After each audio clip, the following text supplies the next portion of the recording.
Hi friends, ఈరోజు మనం రీసెంట్గా తమిళ్లో ఒక మంచి క్రైమ్ థ్రిల్లర్ కాన్సెప్ట్తో వచ్చిన ఫైండర్ మూవీ స్టోరీ ఎక్స్ప్లెయిన్ చేసుకోబోతున్నాం. ఇలాగే మీకు ఇంకా ఏ మూవీ స్టోరీ అయినా ఎక్స్ప్లెనేషన్ కావాలి అంటే ఆ మూవీ నేమ్ అనేది కామెంట్ బాక్స్లో కామెంట్ చేయండి. ఇంకా ఏమాత్రం ఆలస్యం చేయకుండా మూవీలోకి వెళ్ళిపోదాం. మూవీ స్టార్ట్ అవ్వగానే సిటీలో ఫేమస్ లాయర్ అయిన దయాలన్ అనే వ్యక్తిని చూపిస్తారు. ఒకరోజు దయాలన్ని ఒక కాలేజీ ఫంక్షన్కి చీఫ్ గెస్ట్గా ఇన్వైట్ చేయడంతో దయాలన్ ఆ కాలేజీకి వచ్చి అక్కడి స్టూడెంట్స్కి తన గురించి చెప్పి అలాగే తన జీవితంలో చూసిన కొన్ని క్రైమ్స్కి సంబంధించిన సంఘటనల గురించి కూడా చెప్తాడు. ఇక్కడే మనకి అదే కాలేజీలో స్టూడెంట్స్ అయిన వాసు అండ్ నిత్యాలని కూడా చూపిస్తారు. దయాలన్ చెప్పేదంతా వాసు అండ్ నిత్య చాలా శ్రద్ధగా వింటూ ఉంటారు. అప్పుడే దయాలన్ అక్కడి స్టూడెంట్స్ని వారి డ్రీమ్స్ ఏంటని అడుగుతూ ఉంటాడు. అలా వాసుని తన డ్రీమ్ గురించి అడగ్గా దానికి వాసు తన డ్రీమ్ గురించి చెప్తూ, నేను ఒక ఏజెన్సీ స్టార్ట్ చేసి తాము ఎలాంటి తప్పు చేయకపోయినా సరే, నేరం చేయకపోయినా సరే, మరొకరు చేసిన నేరం ఇన్నోసెంట్ పీపుల్ మీద వేసి వారిని జైల్లో వేసి శిక్ష అనుభవించేలా చేస్తున్నారు. అలాంటి వారికి న్యాయం జరిగేలా చేయడమే నా ఏజెన్సీ లక్ష్యమని చెప్పి, అలాగే అసలు తనకి ఈ ఐడియా ఎక్కడి నుంచి వచ్చిందో చెప్తూ అమెరికాలో ఇన్నోసెన్స్ ప్రాజెక్ట్ అనే ఏజెన్సీ కూడా ఇలాగే చేయని తప్పుకి జైల్లో శిక్ష అనుభవిస్తున్న వారిని గుర్తించి వారిని జైలు నుండి బయటికి తీసుకొస్తూ ఉంటారు అని చెప్తాడు. అంతేకాక వాసు లాయర్ దయాలన్కి ఒక ఎగ్జాంపుల్ కూడా చెప్తాడు. ఇండియాలో 1983 సంవత్సరంలో జరిగిన కేసులో ఒక మహిళ మర్డర్ జరుగుతుంది. అయితే ఈ కేసులో పోలీసులు హత్య చేసిన వ్యక్తిని పట్టుకోలేకపోతారు. దాంతో పై అధికారుల నుండి పోలీసులపై ప్రెషర్ ఎక్కువ అవటం వల్ల పోలీసులకి మరో దారి లేక రాజు అనే ఒక అమాయకుడిని ఈ కేసులో అరెస్ట్ చేసి జైల్లో కూడా వేస్తారు.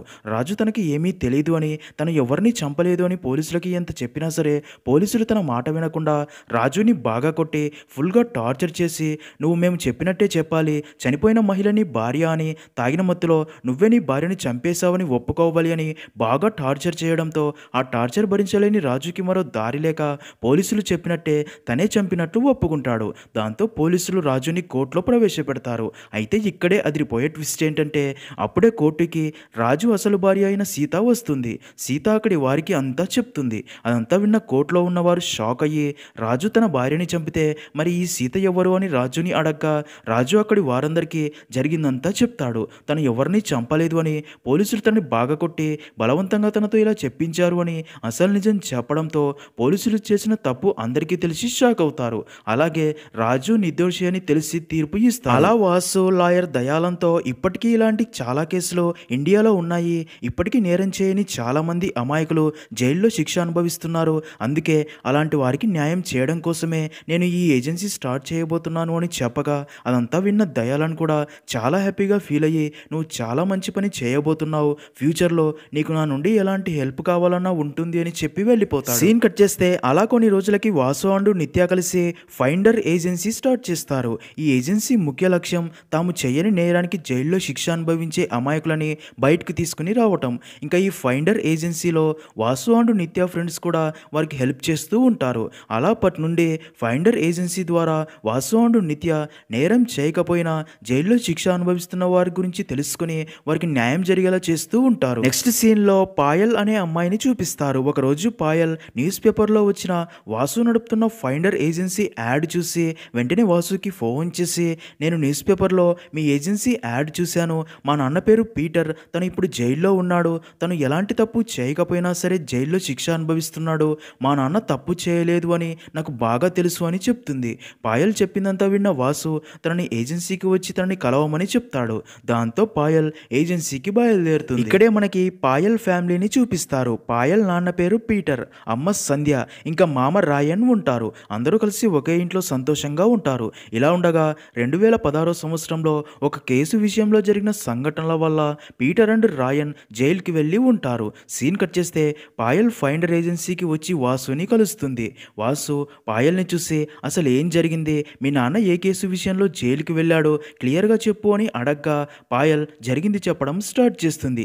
ఇక్కడే మూవీ స్టోరీ ఫ్లాష్ బ్యాక్లోకి వెళ్తుంది. పీటర్ ఫ్యామిలీ ప్రతిరోజు పనులు చేసుకుంటూ సంతోషంగా జీవిస్తూ ఉంటారు. ఇలా ఉండగా ఒకసారి పీటర్ ఒక ఫ్రాడ్ ఏజెన్సీలో తన డబ్బు మొత్తం ఇన్వెస్ట్ చేస్తాడు. నిజానికి కొంతకాలంలోనే తమ ఏజెన్సీలో ఇన్వెస్ట్ చేసిన డబ్బు డబుల్ అవుతుంది అని ఏజెన్సీ వాళ్ళు చెప్పిన మాటలు నమ్మిన పీటర్ తన దగ్గర ఉన్న డబ్బంతా ఇన్వెస్ట్ చేస్తాడు.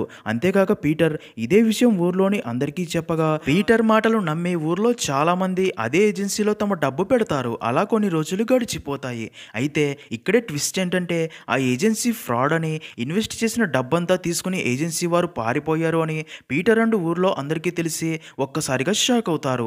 ఊర్లోని అందరూ పీటర్ ఇంటి దగ్గరికి వచ్చి నిన్ను నమ్మి నువ్వు చెప్పినందుకే మేమందరం డబ్బు పెట్టాము, ఇప్పుడు ఆ ఏజెన్సీనే లేదు, అందుకే నువ్వే ఇప్పుడు మా డబ్బు తిరిగి ఇవ్వాలి అని గొడవ పడతారు. అదంతా విన్న పీటర్ వారితో మీ డబ్బుకి నేనే బాధ్యుణ్ణి కాబట్టి మీ డబ్బు తప్పకుండా నేనే ఇస్తాను, కానీ నాకు కొన్ని రోజులు టైం ఇవ్వండి అని, తప్పకుండా మీ డబ్బు తిరిగి ఇచ్చేస్తాను అని రిక్వెస్ట్ చేయడంతో అది విన్న ఊరి వాళ్ళు పీటర్ బాధని అర్థం చేసుకుని కొన్ని రోజులు టైం ఇచ్చి అక్కడి నుంచి వెళ్ళిపోతారు. నెక్స్ట్ సీన్లో పీటర్ తన దగ్గర ఉన్న 1,00,000 అలాగే రాయన్ దగ్గర ఉన్న 1,00,000 మొత్తం 2,00,000 ఊర్లోని కొంతమందికి తిరిగి ఇచ్చేస్తాడు. అయినా కానీ ఇంకా పీటర్ 5,00,000 ఊర్లోని వారికి తిరిగి ఇవ్వాల్సి ఉంటుంది. దాంతో అంత డబ్బు ఎలా రెడీ చేయాలా అని పీటర్ ఫ్యామిలీ మొత్తం అదే ఆలోచిస్తూ బాధపడుతూ ఉంటారు. అప్పుడే పీటర్ తన భార్యతో ఈ సమస్య నుండి మనం బయటపడాలి అంటే 5,00,000 డబ్బు కావాలి, మనకి 5,00,000 డబ్బు రావడానికి ఒకే ఒక్క మార్గం ఉంది, అదేంటంటే మరొకరు చేసిన తప్పుని నేను రాయన్ కలిసి చేసినట్లు ఒప్పుకొని 6 నెలలు జైల్లో శిక్ష అనుభవించాలి. ఆ 6 నెలల తర్వాత ఒక లాయర్ని ఏర్పాటు చేసుకుంటే ఆ లాయరే మమ్మల్ని బయటికి తీసుకుని వస్తాడు. అంతేకాక ఈ 6 నెలలు నేను రాయన్ జైల్లో ఉండటం వల్ల ఊర్లోని వారికి డబ్బు ఇవ్వడానికి సమయం కూడా దొరుకుతుంది అని చెప్తాడు. నిజానికి ఎవరో చేసిన తప్పుని పీటర్ అండ్ రాయన్ తాము చేసినట్లు ఒప్పుకోవడం వల్ల పీటర్ అండ్ రాయన్కి ఒక్కొక్కరికి 5,00,000 రాబోతుంటాయి. అలా ఆ 5,00,000 ఊర్లో వారికి ఇచ్చి మిగతా 5,00,000తో హ్యాపీగా ఉండవచ్చు అని పీటర్ తన భార్యకి చెప్పి ఒప్పిస్తాడు. అలా పీటర్ అండ్ రాయన్ ఒక మర్డర్ కేసులో తామే మర్డర్ చేసినట్లు ఒప్పుకొని పోలీస్ స్టేషన్లో లొంగిపోతారు. అయితే ఇక్కడే ట్విస్ట్ ఏంటంటే వారు ఏర్పాటు చేసుకున్న లాయర్ వారిని ఆ కేసు నుండి బయటకు తీసుకురాలేకపోతాడు. ఎందుకంటే పీటర్ అండ్ రాయన్ ఆ మర్డర్ చేయలేదు అని, వారు అమాయకులు అన్నట్లు లాయర్ ఒక్క ఎవిడెన్స్ కూడా రెడీ చేయలేకపోతాడు. దాంతో పీటర్ అండ్ రాయన్ మర్డర్ కేసులో జైల్లోనే ఉండిపోయి ఉంటారు. అలా పాయల్ వాసుకి జరిగిందంతా చెప్పి నేను మా అమ్మ ఆ లాయర్ని కలిసిన తర్వాతే మాకు తెలిసిన విషయం ఏంటంటే మా నాన్న అండ్ రాయన్ మామయ్య ఒక కౌన్సిలర్ మర్డర్ కేసులోనే జైలుకు వెళ్లారు అని తెలిసిందని అంతా చెప్తుంది. అయితే ఇక్కడే పాయల్కి అండ్ తన అమ్మకి అర్థం కాని విషయం ఏంటంటే అసలు ఈ కౌన్సిలర్ మర్డర్ కేసులో పీటర్ అండ్ రాయన్ కౌన్సిలర్ని తామే మర్డర్ చేశాము అని ఒప్పుకొని జైలుకి వెళ్తే డబ్బు ఇస్తా అని వీరితో డీల్ మాట్లాడిన వ్యక్తి ఎవరో అర్థం కాదు. ఆ మూడవ వ్యక్తే కౌన్సిలర్ని మర్డర్ చేసి పీటర్ అండ్ రాయన్ని ఈ మర్డర్ కేసులో ఇరికించి ఉంటారు అనుకుంటారు. ఒకరోజు ఇదే బాధతో పీటర్ అండ్ రాయన్ ఇంకా జైలు నుంచి బయటికి రారేమో అని పాయల్ అండ్ తన అమ్మ సూసైడ్ చేసుకుని చనిపోవాలని చూడగా పాయల్ అమ్మ అక్కడికక్కడే చనిపోతుంది. ఇంకా చావు బతుకుల్లో ఉన్న పాయల్ని తన పక్క ఇంటి వారు చూసి కాపాడి ఉంటారు. అలా కొన్ని రోజులకే హెల్త్ ప్రాబ్లం వల్ల రాయన్ జైల్లోనే చనిపోయి ఉంటాడు. అలా జరిగిందంతా చెప్పి నాకు చాలా భయంగా ఉంది, మా నాన్న కూడా జైల్లోనే చనిపోతాడేమో అని, తప్పు చేయని మా నాన్న జైల్లో శిక్ష అనుభవించడానికి వీల్లేదు, అందుకే మా నాన్నని జైలు నుండి బయటికి తీసుకురావడానికి మీరే హెల్ప్ చేయాలని చెప్పి చాలా బాధపడుతుంది. అదంతా విన్న వాసు కూడా పీటర్కి ఎలాగైనా న్యాయం జరిగేలా చేయాలని ఫిక్స్ అవుతాడు. సీన్ కట్ చేస్తే మరుసటి రోజు వాసు అండ్ నిత్య పీటర్ కేసుకు సంబంధించి డీటెయిల్స్ కనుక్కోవడం స్టార్ట్ చేస్తారు. అలా వాసు అండ్ నిత్య పాయల్ వాళ్ళ ఊరికి వెళ్ళి ఆ ఊరి వాళ్ళని కలిసి పీటర్ కేసు గురించి డీటెయిల్స్ అడుగుతూ ఉంటారు. కానీ ఆ ఊరి వాళ్ళకి పీటర్ కేసుకి సంబంధించి ఎలాంటి డీటెయిల్స్ తెలియదు అని చెప్తూ ఉంటారు. ఇంకా Vasu and Nitya Peter case information సేకరిస్తూ ఉండగా అప్పుడే వారికి కౌన్సిలర్ కిడ్నాప్ జరిగినప్పుడు అదంతా కౌన్సిలర్ ఇంటి పక్కనే ఉండే ఒక కార్ మెకానిక్ చూశాడు అని తెలిసి వాసు అండ్ నిత్య వెళ్ళి ఆ కార్ మెకానిక్ని కలిసి కౌన్సిలర్ కిడ్నాప్ గురించి అడగ్గా దానికి మెకానిక్ ఆ రోజు నేను షాప్ దగ్గరికి నడుచుకుంటూ వస్తూ ఉండగా అదే టైంకే ఇద్దరు వ్యక్తులు ఆటోలో వచ్చి కౌన్సిలర్ని బలవంతంగా ఆటోలో ఎక్కించుకొని వెళ్ళిపోయారని చెప్తాడు. అదంతా విన్న వాసు నువ్వు ఆ ఇద్దరి మొహాలు చూసావా అని అడుగుతాడు. దానికి మెకానిక్ ఆ ఇద్దరిలో ఒకటి మాత్రం పీటర్ బామర్ది రాయన్ అని, రెండో వాడు ఎవరో తెలియదు అని, తన ఫేస్ కూడా చూడలేదు అని చెప్తాడు. అదంతా విన్న వాసు షాక్ అవుతాడు. ఎందుకంటే కౌన్సిలర్ని కిడ్నాప్ చేయడంలో రాయన్ పాత్ర కూడా ఉంది అని. అయితే పీటర్ మాత్రం అమాయకుడు అని తెలుసు. నెక్స్ట్ సీన్లో వాసు అండ్ నిత్య ఈ కేసుకు సంబంధించి మరింత ఇన్ఫర్మేషన్ కనుక్కునేందుకు ఆ ఏరియా పోలీస్ స్టేషన్కి వెళ్ళి అక్కడ పోలీస్ ఆఫీసర్ని కలిసి కౌన్సిలర్ కేసు గురించి డీటెయిల్స్ అడగ్గా పోలీస్ ఆఫీసర్ జరిగింది చెప్తాడు. ఒకరోజు కౌన్సిలర్ భార్య అండ్ వారి ఇంటి పక్కనే ఉండే మెకానిక్ షాప్ వ్యక్తి పోలీస్ స్టేషన్కి వచ్చి కౌన్సిలర్ని ఇద్దరు వ్యక్తులు ఆటోలో కిడ్నాప్ చేసుకుని తీసుకెళ్లారు అని కంప్లైంట్ ఇవ్వడానికి వచ్చి కంప్లైంట్ ఇస్తారు. అలా ఆ కంప్లైంట్ తీసుకున్న పోలీస్ ఆఫీసర్ కౌన్సిలర్ని కనిపెట్టేందుకు తన టీంతో ఎంత వెతికినా సరే కౌన్సిలర్ గురించి ఎలాంటి ఇన్ఫర్మేషన్ లభించదు. ఇలా ఉండగా కౌన్సిలర్ కిడ్నాప్ అయిన 2 రోజుల తర్వాత పీటర్ అండ్ రాయన్ పోలీస్ స్టేషన్‌కి వచ్చి తామే కౌన్సిలర్‌ని కిడ్నాప్ చేసి తర్వాత చంపేశామని ఒప్పుకున్నారు. అలాగే కౌన్సిలర్‌ని చంపేసిన తర్వాత తన డెడ్ బాడీని సముద్రంలో పడేశామని, కౌన్సిలర్ డెడ్ బాడీని పడేసిన ప్లేస్ కూడా చూపించారు. దాంతో డెడ్ బాడీ కోసం ఆ ప్లేస్ అంతా ఎంత వెతికినా సరే డెడ్ బాడీ మాత్రం కనిపించలేదు అని పోలీస్ ఆఫీసర్ వాసు అండ్ నిత్యకి చెప్తాడు. అదంతా విన్న వాసు అండ్ నిత్య మరింత ఇన్ఫర్మేషన్ కోసం కౌన్సిలర్ భార్యని కలిసి తనతో మాట్లాడాలని తను ఉండే ఇంటి దగ్గరికి వెళ్తారు. అయితే అక్కడ కౌన్సిలర్ భార్య ఎలాంటి బాధ లేకుండా రిచ్ లైఫ్ ఎంజాయ్ చేస్తున్నట్లు కనిపిస్తుంది. వాసు అండ్ నిత్యని చూసిన కౌన్సిలర్ భార్యకి వారు కౌన్సిలర్ మర్డర్ కేసు గురించి తనని ఇన్ఫర్మేషన్ అడగడానికి వచ్చారు అని తెలిసి వారితో నాకు ఎవరితో మాట్లాడాలని లేదు అని వారిని అక్కడి నుంచి వెళ్ళిపోమని చెప్తుంది. అయితే కౌన్సిలర్ భార్య ప్రవర్తన చూసిన వాసు అండ్ నిత్యకి తన మీద కొంచెం డౌట్ వస్తుంది. అదే ఆలోచిస్తూ అక్కడి నుంచి వెళ్ళిపోతారు. సీన్ కట్ చేస్తే బాగా ఆలోచించిన Vasu and Nitya Peter and Ryan case వాదించిన లాయర్ గురించి తెలుసుకుని ఇద్దరు వెళ్ళి తనని కలుస్తారు. వాసు లాయర్ని అసలు పీటర్ అండ్ రాయన్ మీకు ఎలా తెలుసు, వారి కేసు వాదించింది మీరే కదా, అసలు ఏం జరిగిందని అడగ్గా లాయర్ జరిగింది చెప్పడం స్టార్ట్ చేస్తాడు. ఒకరోజు రాత్రి నేను నా ఫ్రెండ్స్తో కలిసి ఉండగా అదే టైంకి నా దగ్గరికి పీటర్ అండ్ రాయన్ నా దగ్గరికి వచ్చి ఆ మర్డర్ కేసు గురించి చెప్పి ఎలాగైనా మీరే ఈ కేసు వాదించి ఈ మర్డర్ కేసులో మాకు ఎక్కువ శిక్ష పడకుండా మీరే కాపాడాలని బ్రతిమాలుతారు. దాంతో లాయర్ ఆ కేసును టేకప్ చేసి కోర్టులో పీటర్ అండ్ రాయన్ తరపున వాదిస్తాడు. అయితే అది ఒక మర్డర్ కేసు అవటం వల్ల, అంతేకాక పీటర్ అండ్ రాయన్ అమాయకులు అనేందుకు కేసుకు సంబంధించి ఎలాంటి సాక్ష్యాలు లాయర్ దగ్గర లేనందున వారిని ఈ కేసు నుండి వారిని కాపాడలేకపోతాడు. అదీకాక పీటర్ అండ్ రాయన్ స్వయంగా పోలీస్ స్టేషన్కి వెళ్ళి తామే కౌన్సిలర్ని చంపేశామని ఒప్పుకోవటం వల్ల కోర్టు వారికి జైలు శిక్ష కూడా విధిస్తుంది. నిజానికి పీటర్ అండ్ రాయన్ లాయర్ తమకి కేవలం 6 నెలలు మాత్రమే జైలు శిక్ష పడేలా వాదిస్తాడులే అనుకుని ఉంటారు. కానీ పీటర్ అండ్ రాయన్ మర్డర్ చేసినట్టు తామే ఒప్పుకొని ఉండటం వల్ల లాయర్ కూడా వారిని ఆ కేసు నుండి కాపాడలేకపోవడంతో కోర్టు వారికి జీవిత ఖైదు విధించి ఉంటుంది. అలా లాయర్ జరిగిందంతా చెప్తాడు. అదంతా విన్న వాసు అండ్ నిత్యకి ఇక్కడ కూడా కౌన్సిలర్ మర్డర్ కేసు గురించి ఎలాంటి ఇన్ఫర్మేషన్ అండ్ క్లూస్ లభించకపోవడంతో అక్కడి నుంచి వెళ్ళిపోతారు. నెక్స్ట్ సీన్లో బాగా ఆలోచించిన వాసు అండ్ నిత్య ఈ మర్డర్ కేసులో అసలు నిజాలు తెలియాలి అంటే జైల్లో ఉన్న పీటర్ని కలిసి మాట్లాడితేనే తెలుస్తాయని ఫిక్స్ అయ్యి మరుసటి రోజు పాయల్ని తమతో పాటు తీసుకుని జైలుకి వెళ్ళి పీటర్ని కలుస్తారు. అప్పుడే వాసు పీటర్ని అసలు మీరు ఈ మర్డర్ కేసులో ఎలా ఇరుక్కున్నారు, అసలు ఏం జరిగింది క్లియర్గా చెప్పండి అని అడగ్గా పీటర్ జరిగింది చెప్పడం స్టార్ట్ చేస్తాడు. ఇక్కడే మూవీ స్టోరీ ఫ్లాష్ బ్యాక్లోకి వెళ్తుంది. మనీ ఫ్రాడ్ జరిగినప్పటి నుంచి పీటర్ ఊర్లో వారికి డబ్బు ఎలా తిరిగి ఇవ్వాలో అర్థం కాక ఇప్పటికిప్పుడు 5 లక్షల డబ్బు ఎలా సంపాదించాలి అని అదే ఆలోచిస్తూ బాధపడుతూ ఉంటాడు. పీటర్ అలా రోజు బాధపడుతూ ఉండడం రాయన్ చూసి ఒకరోజు పీటర్ దగ్గరికి వచ్చి ఇప్పటికిప్పుడు మనకి అంత డబ్బు కావాలి అంటే దానికి నా దగ్గర ఒక మార్గం ఉందని చెప్పి పీటర్ని తనతో పాటు తీసుకుని వెళ్ళి గురు అనే వ్యక్తిని పరిచయం చేస్తాడు. అప్పుడే గురు వారిద్దరితో మీకు కావలసిన డబ్బు నేను ఇస్తా, దానికోసం మీరు ఏం చేయాలంటే మీరిద్దరూ పోలీస్ స్టేషన్కి వెళ్ళి కౌన్సిలర్ని మీరే హత్య చేసినట్లు ఒప్పుకోవాలి, ఆ కౌన్సిలర్ మర్డర్ కేసు మీ మీద వేసుకోవాలి, దానికి ఫలితంగా మీ ఒక్కొక్కరికి 5 లక్షలు డబ్బు ఇస్తాను అని, అది మర్డర్ కేసు అని మీరు భయపడాల్సిన పని లేదు, ఎందుకంటే ఈ కేసులో మీకు ఎక్కువ శిక్ష పడదు, ఎందుకంటే కౌన్సిలర్ డెడ్ బాడీ వారికి ఎప్పటికీ దొరకదు కాబట్టి జడ్జి ఈ కేసును త్వరగా క్లోజ్ చేస్తాడు అని చెప్తాడు. అదంతా విన్న పీటర్ మొదట కొంచెం భయపడతాడు. కానీ గురువు తన మాటలతో పీటర్ని నమ్మిస్తాడు. అంతేకాక పీటర్ అమాయకుడు అవటం వల్ల డబ్బు కోసం తనకి మరొక దారి లేక గురువు చెప్పిందంతా నమ్ముతాడు. ఇంకా అదంతా విన్న రాయన్ మాత్రం ఈ పని తనకి చాలా ఈజీ అనుకుంటాడు. ఎందుకంటే ఇప్పటికే చాలాసార్లు ఇలా ఇతరులు చేసిన నేరాలు తను చేసినట్లు ఒప్పుకొని వారి దగ్గర అధిక మొత్తంలో డబ్బు తీసుకుంటూ జైలుకి వెళ్ళి వస్తూ ఉంటాడు కాబట్టి. అప్పుడే గురువు వారితో మరొక విషయం కూడా చెప్తాడు. అదేంటంటే మీరే పోలీసులకి ఆ కౌన్సిలర్ని ఎలా కిడ్నాప్ చేశారో తర్వాత తనని చంపి సముద్రంలో డెడ్ బాడీ పడేశామని చెప్పాలి అని అంటాడు.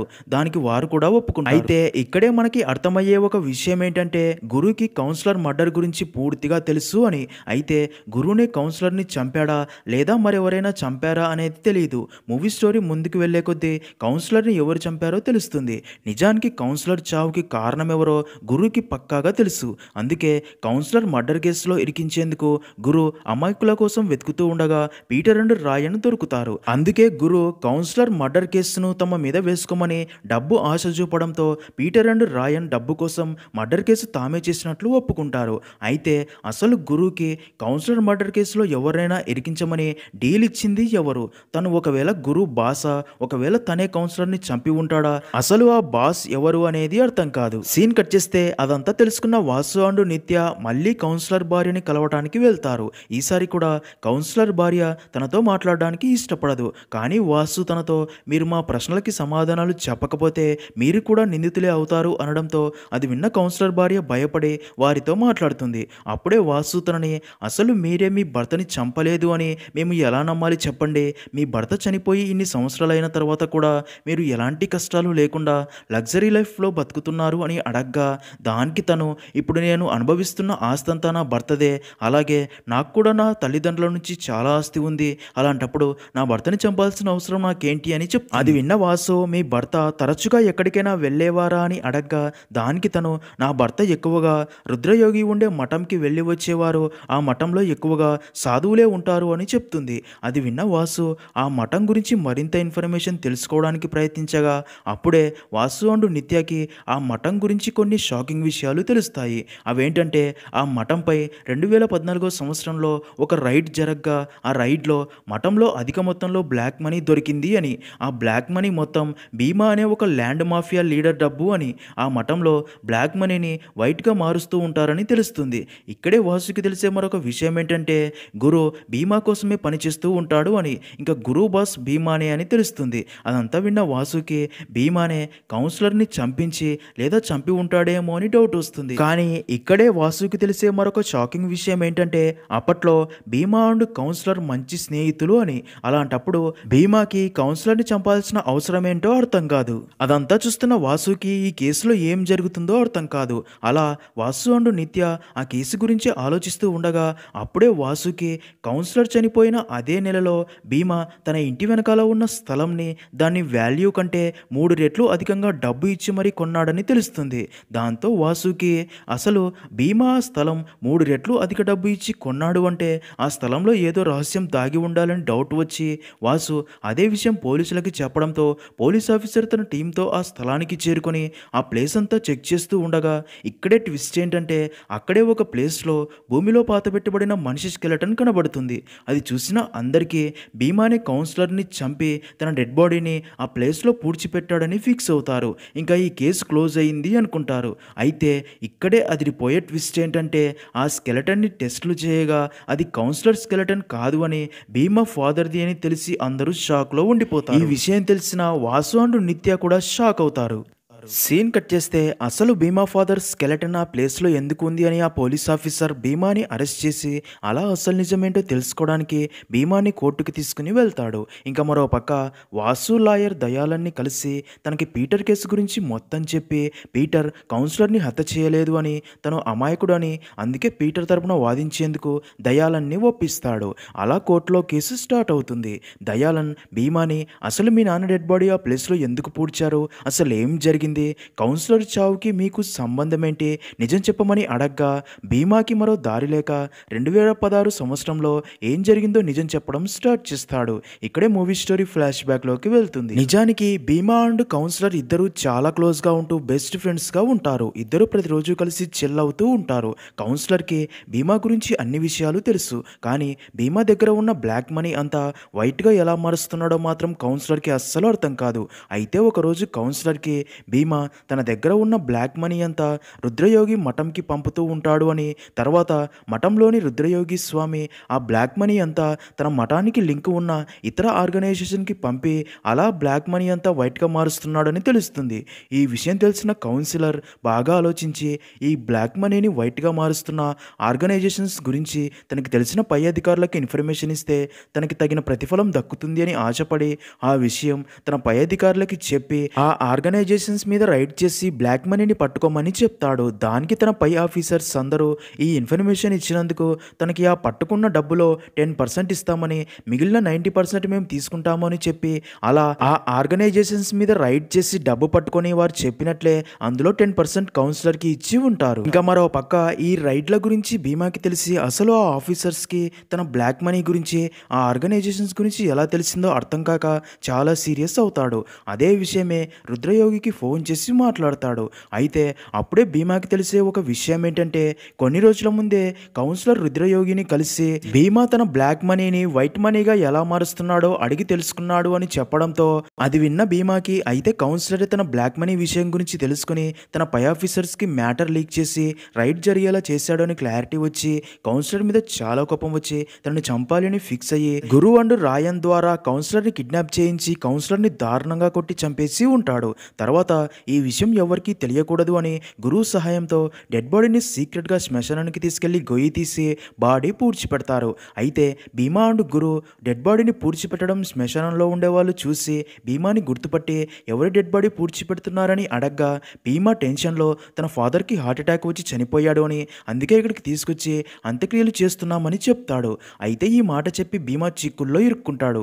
ఎందుకంటే తన ఫాదర్ ఇంకా బ్రతికే ఉంటాడు. ఒకవేళ వారికి భీమా తండ్రి ఇంకా బ్రతికే ఉన్నాడని తెలిస్తే భీమా కౌన్సిలర్ని చంపిన విషయం అందరికీ తెలిసిపోతుంది అని తన పరువు పోయి జైల్లో చిప్పకూడు తినాలని అర్థమైన భీమా భయపడిపోయి బాగా ఆలోచించి గురువు సహాయంతో తన ఫాదర్ని కూడా చంపి తన డెడ్ బాడీని తన ఇంటి వెనుక ఉన్న స్థలంలో పూడ్చిపెడతాడు. అయితే ఒకవేళ ఆ స్థలం ఓనర్ ఆ ప్లేస్లో కన్స్ట్రక్షన్ మొదలు పెడితే తన తండ్రి డెడ్ బాడీ బయటపడుతుంది అని ఆలోచించి ఆ ల్యాండ్ ఓనర్కి ఆ ల్యాండ్ వాల్యూ కన్నా 3 రెట్లు అధికంగా డబ్బు ఇచ్చి మరి ఆ ల్యాండ్ కొనుక్కొని ఉంటాడు. అలా భీమా జరిగిందంతా చెప్పడంతో అందరికీ భీమానే కౌన్సిలర్ని అండ్ తన తండ్రిని చంపాడు అని తెలుస్తుంది. అలా అసలు నిజం తెలుసుకున్న judge counsellor and Bhima father హత్య కేసులో భీమా అండ్ గురువులను నిందితులుగా గుర్తించి జైలు శిక్ష విధిస్తాడు. అలాగే మఠంలోని రుద్రయోగి స్వామి బ్లాక్ మనీని వైట్గా మారుస్తున్న కేసులో కొన్ని సంవత్సరాలు జైలు శిక్ష విధిస్తాడు. ఇంకా కౌన్సిలర్ హత్య కేసులో పీటర్ని నిర్దోషిగా తీర్పు ఇచ్చి జైలు నుండి విడుదల చేస్తారు. నెక్స్ట్ సీన్లో పీటర్ నిర్దోషిగా జైలు నుండి బయటికి రావడంతో తన కూతురు పాయల్ చాలా హ్యాపీగా ఫీల్ అవుతుంది. ఇన్ని సంవత్సరాల తర్వాత అయినా తనని నిర్దోషిగా గుర్తించినందుకు పీటర్ కూడా సంతోషిస్తాడు. అలా వాసు అండ్ నిత్య నేరం చేయకపోయినా శిక్ష అనుభవిస్తున్న పీటర్కి న్యాయం జరిగేలా చేసి కేసు క్లోజ్ చేయడంతో చాలా హ్యాపీగా ఫీల్ అవుతారు. అలా అక్కడితో మూవీ అనేది ఎండ్ అవుతుంది.